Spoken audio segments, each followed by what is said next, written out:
తాకట్లో ఉన్న మీ బంగారాన్ని విడిపించి ఆ రోజు ఆన్లైన్ రేటుకి కొంటాం. Sharma gold company. నమస్తే, మీరు చూస్తున్న సుమన్ టీవీ. నేను మీ కీర్తి. చిలుకూరి ప్రధాన అర్చకుడు రంగరాజన్పై జరిగిన దాడి గురించి మనందరికీ తెలిసిందే.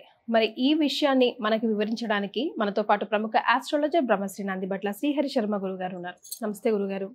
వాగర్థ వివ సంపృక్తౌ వాగర్థ ప్రతిపత్తయే జగతః పితరౌ వందే పార్వతీ పరమేశ్వరౌ. ఆదిత్యాయ చ సోమాయ మంగళాయ బుధాయ చ గురు శుక్ర శనిభ్యశ్చ రాహవే కేతవే నమః. శృంగేరి జగద్గురు పీఠాధిపతులకి, కంచి పీఠాధిపతులకి నమస్కారములు తెలియజేసుకుంటూ కార్యక్రమాన్ని ప్రారంభిద్దాం. గురుగారు, మీ వరకు వచ్చే ఉంటుంది. చిలుకూరి ప్రధాన అర్చకుడు రంగరాజన్ గారిపై జరిగిన దాడిని మీరు ఏ విధంగా చూస్తున్నారు?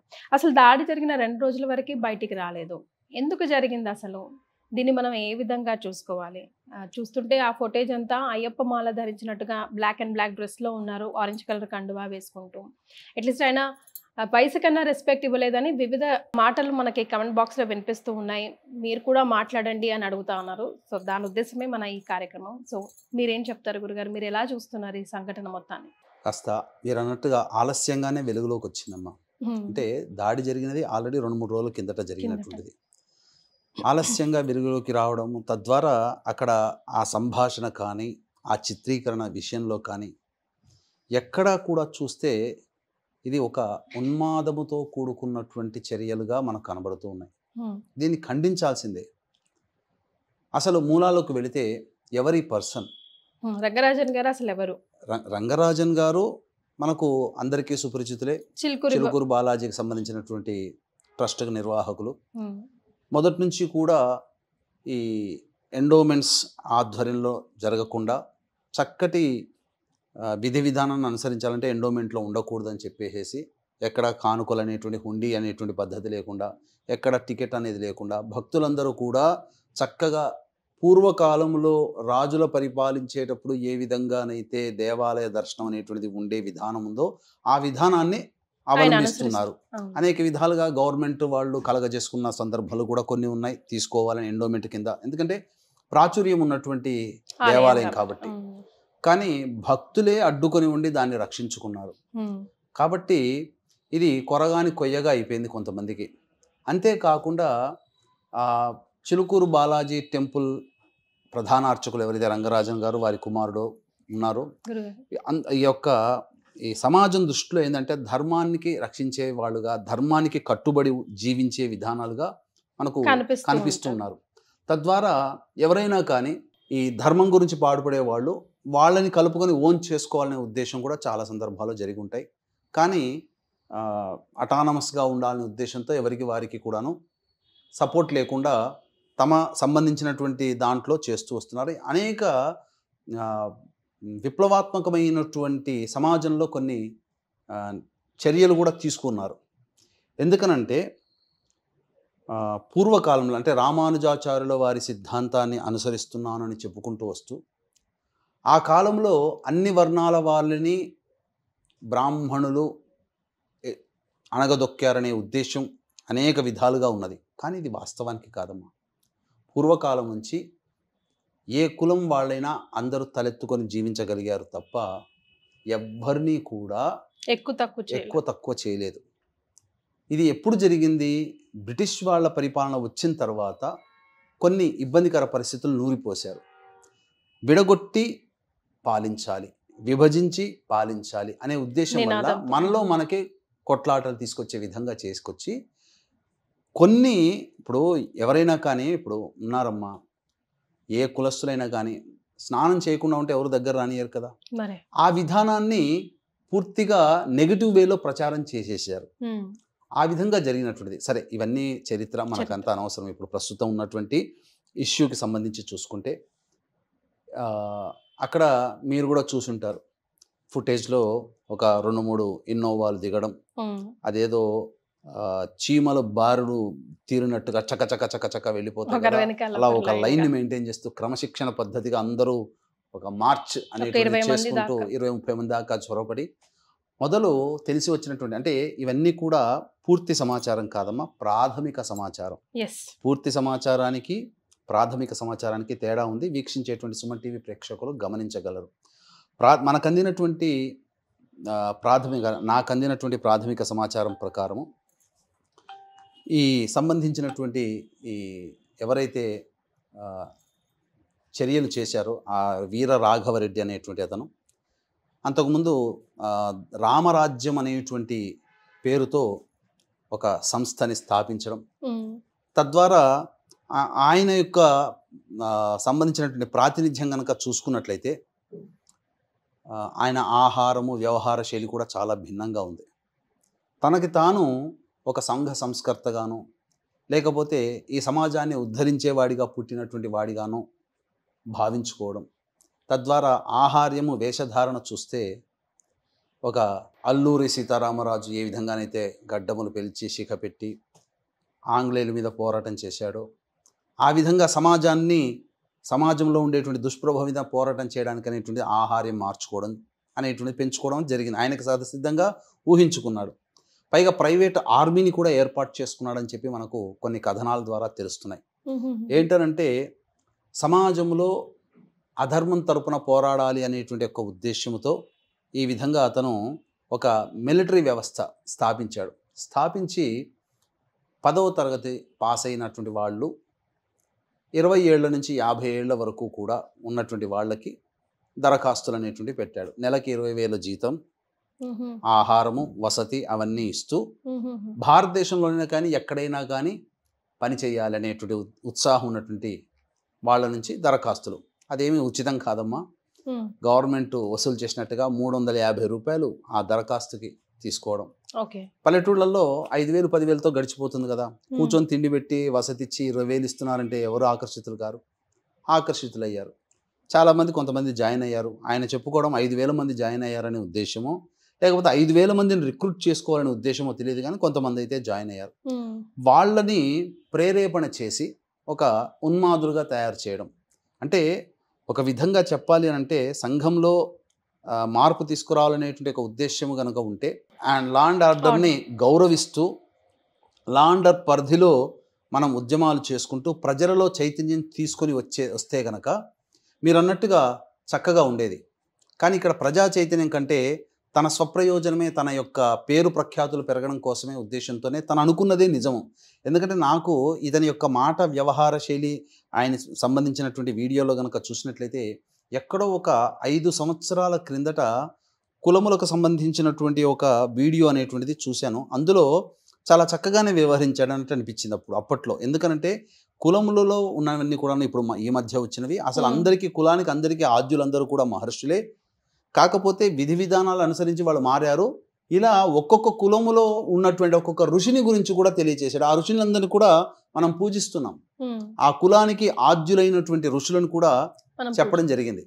సో అప్పుడు నేను ఇంప్రెస్ అయ్యాను. బాగానే చెప్తున్నాడు, కరెక్టే కదా, అన్ని కులాలు ఒకటే కదా, మనం మాత్రం ఎందుకు కొట్లాడుకోవాలి? ఎవ్వరు ఏ కులము మీద ప్రతి కులము ఒక కులం మీద ఒక్కొక్క కులం ఆధారపడి ఉంది. చర్మకారుడు చెప్పు లేకపోతే కాళ్ళకు చెప్పు లేకపోతే పాడైపోతాయి అమ్మా కాళ్ళు. రైతు పండించకపోతే భోజనం దొరకదమ్మా. ఉన్నత వర్గాల వారే చేస్తున్నారా? కష్టపడి పనిచేసే వర్గము అలాగే ఈ కష్టపడి పని చేసినటువంటి వాళ్ళ యొక్క శ్రమని సరైనటువంటి విధానంలో పెట్టేటువంటి మేధావి వర్గము, ఈ మేధావి వర్గము కష్టపడే వారిని రక్షించే వర్గము, ఈ కష్టపడి పనిచేసినటువంటి ద్వారా వచ్చినటువంటి ఉత్పత్తులకి మళ్ళీ తిరిగి వాళ్ళకి న్యాయ మార్గంలో డబ్బుని అమ్మకాల ద్వారా జరిపించే డబ్బుని అందించేటువంటి ఒక వర్గం. ఇలా 4 వర్ణాల వారు ఏర్పడ్డారు. 4 వర్ణాల వారు ఆ రోజు అందులో అందరూ సంతోషంగా ఉన్నారు. మా కులము ఈ కులం అని చెప్పి ఏ పురాణాల్లో చెప్పబడి ఉంది? ఒక మాట చెప్పండి.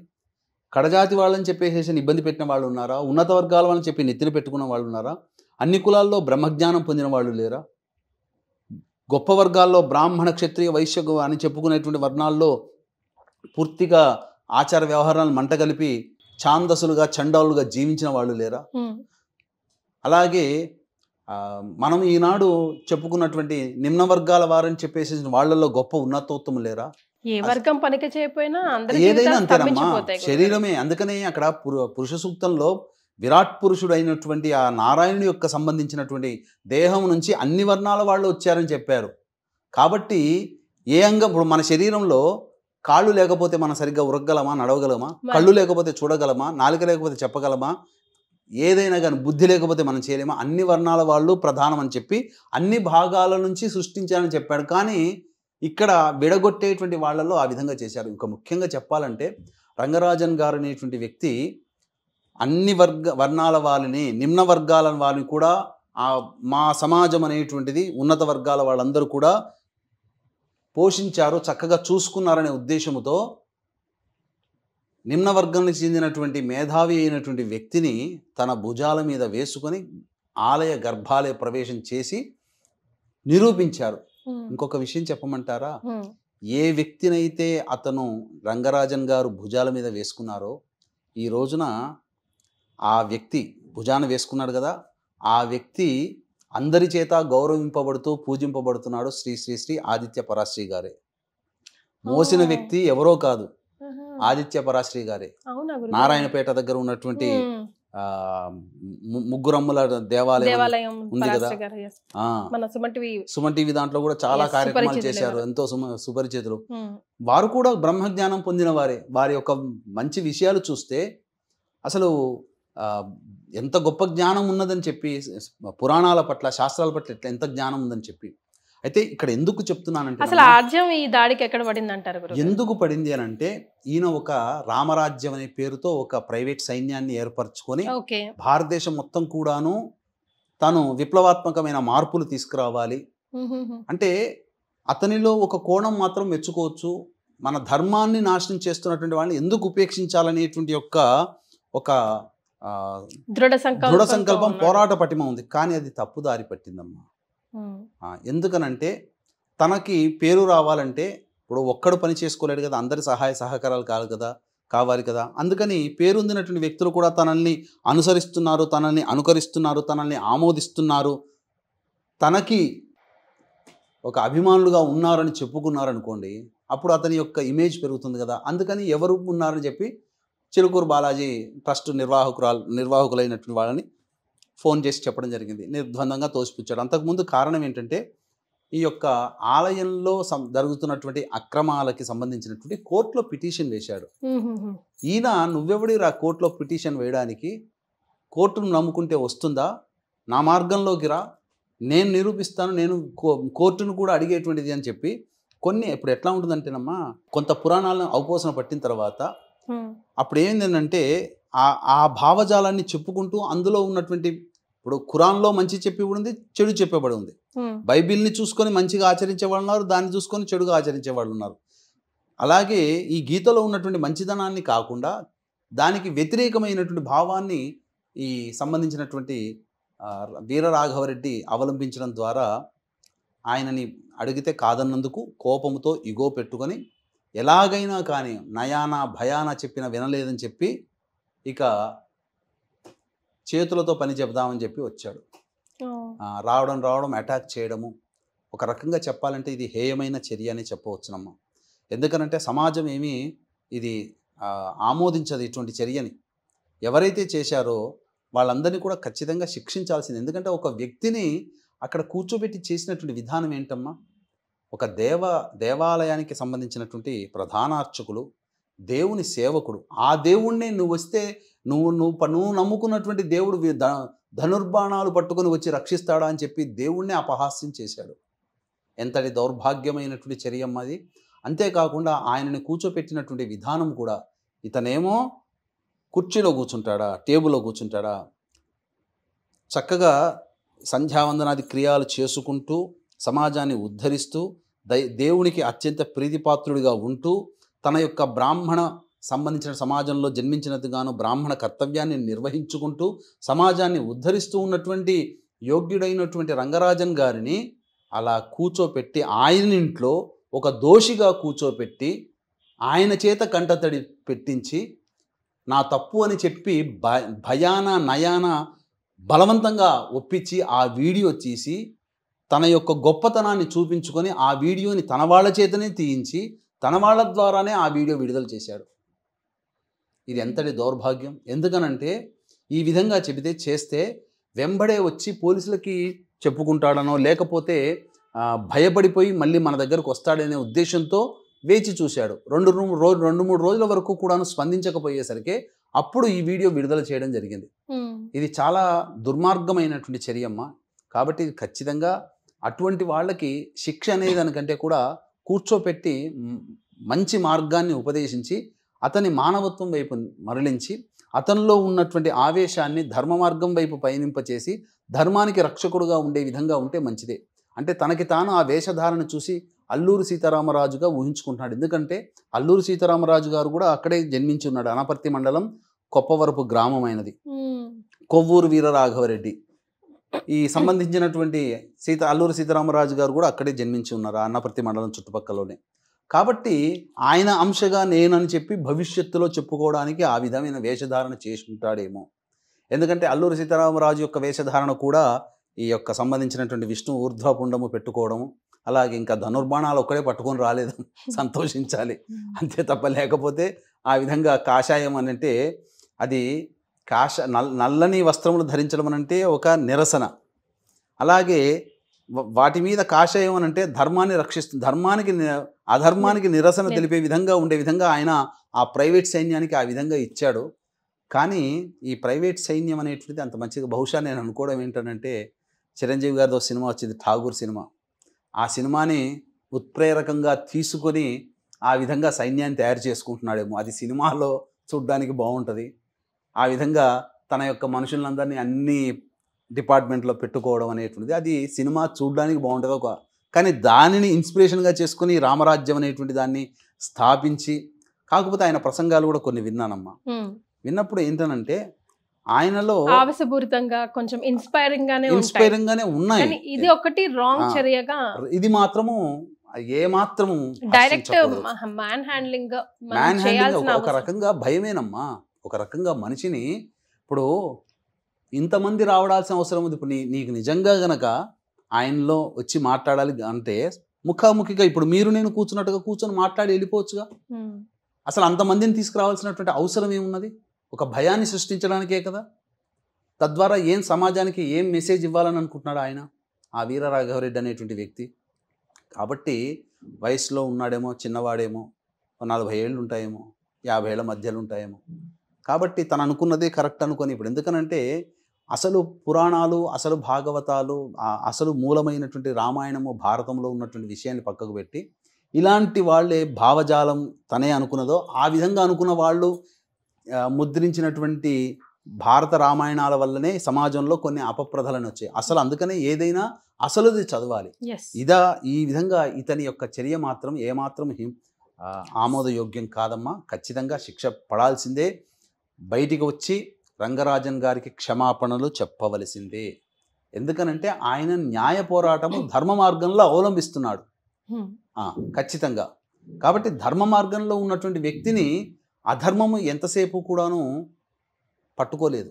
ఎప్పటికోప్పుడు అధర్మం ఓడిపోవాల్సిందే కడదారికి ఖచ్చితంగా. కాబట్టి ఇకనైనా కానీ ఇప్పుడు ఏంటనంటే ఖచ్చితంగా వీక్షించేటువంటి ప్రేక్షకులు అందరూ కూడా సంబంధించి ఇటువంటి చర్యని హిందువులంతా కూడాను ఏకమై ఉండాలి. ధర్మాన్ని రక్షించే వాళ్ళు ఎవరో తెలుసుకోవాలి. ఈయన వెనక ఏదో శక్తులు ఉంటేనే తప్ప ధర్మంగా పోరాడేటువంటి న్యాయ పోరాటాన్ని చేస్తున్నటువంటి వ్యక్తిని అన్యాయంగా పోరాటం ఆపి మా పక్షాన రా పోరాడు మనుషుల్ని. ఎందుకనంటే ఇప్పుడు టార్గెట్ చేస్తున్నటువంటి అతని మాటల్లో ఏంటనంటే అర్చకులు, పురోహితులు వీళ్ళందరూ కూడా తప్పు చేస్తున్నారు, మీ అందరి దగ్గరికి వచ్చే వాళ్ళందరిలో ఎవరినైనా నాకు ఒక్కని పంపించండి అని మాట్లాడాడు. ఏమని? ధర్మం కోసం పోరాటేవాడిని ఎవరైనా వెతకండి వెతకండి వెతకండి, నాకు ఆ ఒక్కడు కనబడితే ఆ ఒక్కడిని నాకు అప్పగించండి, నేను ఒక వీరునిలాగా తయారు చేస్తాను అంటే మొత్తం ఈ ఆంధ్రప్రదేశ్ తెలంగాణ మొత్తంలో ఉన్నటువంటి దాదాపు సుమారు 40-50 వేల దేవాలయాలు ఉండి ఉంటాయేమో.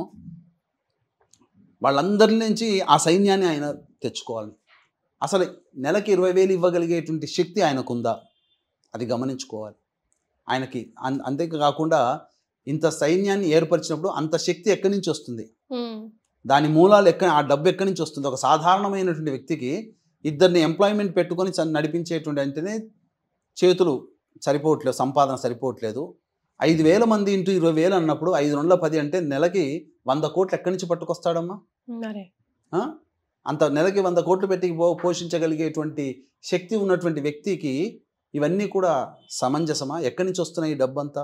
అనేటువంటిది కూడా ఆలోచన చేయాలి, ఎంక్వైరీ చేయాలి. ఇవన్నీ చేస్తే తప్ప ఇంత పెద్ద ప్రాతిపదికన ఈ ఆలోచన విధానం అనేటువంటిది కలగడం అనేటువంటిది ఒక సందేహాస్పదమైనటువంటి నిర్ణయంగానే కనబడుతుంది తప్ప ఏమాత్రము కూడా ఏదో విచారించి వదిలిపెట్టాల్సినటువంటి అవసరం కాకుండా ఖచ్చితంగా దీని వెనకాల ఏం శక్తులు ఉన్నాయి, హిందూ ధర్మం కోసం పోరాడేటువంటి వ్యక్తులకి కించపరిచే విధంగా వాళ్ళని భయభ్రాంతులకు గురి చేసి ధర్మం వైపు చూడాల్సినటువంటి అవకాశమే లేకుండా చేస్తున్నటువంటి ఈ వ్యక్తులకి వెనకాల తోడ్పాటు అందించేటువంటి అధర్మపరులు ఎవరున్నారు, ధర్మానికి గ్లాని చేసే విధంగా వ్యవహరిస్తున్నటువంటి వ్యక్తులు ఎవరు, ఆ సమాజం ఏంటి అనేటువంటిది, అసలు ఈ రామరాజ్యం వెనకాల ఉద్దేశం ఏంటి, ముందు పేరుగా ధర్మానికి పోరాటం చేసే రామరాజ్యం అనే పేరు పెట్టుకొని వెనకాల అధర్మ పోరాటాన్ని కొనసాగించే విధంగా వ్యాప్తి చేసే విధంగా హిందూ ధర్మాన్ని ఇప్పటికే మన వాళ్ళు చాలా సంఘటితం కాలేకపోతున్నారు. హిందువులంతా సంఘటితం అయితే అప్పుడు ధర్మం గెలుస్తుంది. ఇప్పుడు ఒక రకంగా చెప్పాలి అంటే ఎంతవరకు దిగజారిపోయిందనంటే, మోడీ గారు స్నానం ఆచరిస్తే అతను సంజాయించుకోవాలన్నా, స్నానం ఎలా ఆచరిస్తావు అని చెప్పి, అంటే హిందువుగా పుట్టి హిందూ ధర్మాన్ని పాటించకూడదా? ఇతర మతాల వాళ్ళు పుట్టి ఇతర మతాల వాళ్ళు వాళ్ళ ధర్మాన్ని ఆచరిస్తున్నప్పుడు ఎవ్వరూ కూడా క్వశ్చన్ చేయలేదే.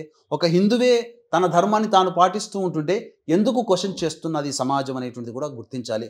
ఆ సంబంధించినటువంటి దాంట్లోనే భాగంగా ఈ యొక్క ధర్మ పోరాటాన్ని చేస్తున్నటువంటి రామరాజుని క్వశ్చన్ చేసే అధికారం ఎవరికి వచ్చింది? రంగరాజన్ గారిని, ఈ రామరాజ్యం వ్యవస్థాపకులైనటువంటి రాఘవరెడ్డి. కాబట్టి ఇదంతా కూడా ఏదో సందేహాస్పదంగా ఉన్నటువంటిది. కాబట్టి మనం అందరం కూడా దీని గురించి కొంత ఆలోచన చేయాల్సినటువంటిదే. కాబట్టి ప్రేక్షకులు కూడా రంగరాజన్ గారిని సమర్థించాలి, అటువంటి వ్యక్తులకి శిక్ష పడే విధంగా చూడాలి. తద్వారా ధర్మానికి హాని జరగకుండా హిందువుల అందరం కూడా సంఘటితమై మనమందరం కూడా ఒకటి అనేటువంటిది. ఎందుకనంటే రాబో భవిష్యత్తు తరం అనేటువంటిది అంత సుమార్గంగా ఏమీ కనబడట్లేదు. కాబట్టి హిందువులమంటూ చెప్పుకోగలిగేటువంటి దేశం ఏదైనా ఉందంటే మనం నివసిస్తున్నటువంటి భారతదేశం.